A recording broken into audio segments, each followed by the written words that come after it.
আমাদের সরকারের যে একটা গুরুত্বপূর্ণ ডিসিশন, সেটা হলো যে পলিথিনের ব্যবহার নিষিদ্ধকরণ।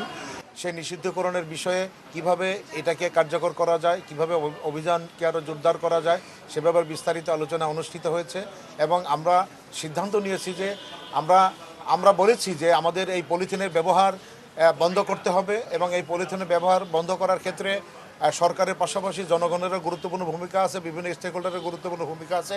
তাদের সকলের সহযোগিতায় আমরা যাতে পলিথিনের ব্যবহারটা বন্ধ করতে পারি, সেজন্য আমি সকলের সহযোগিতা চেয়েছি। অ্যাট দ্য সেম টাইম আমরা এটাও সিদ্ধান্ত নিয়েছি যে আমরা অভিযান জোরদার করব, অভিযান সংখ্যা বাড়িয়ে দেব, এবং এ ব্যাপারে আমাদের পুলিশ বাহিনী, র্যাব এবং সেনাবাহিনীর সদস্যবৃন্দ আমাদেরকে সর্বাত্মক সহযোগিতা প্রদান করার আশ্বাস প্রদান করেছেন।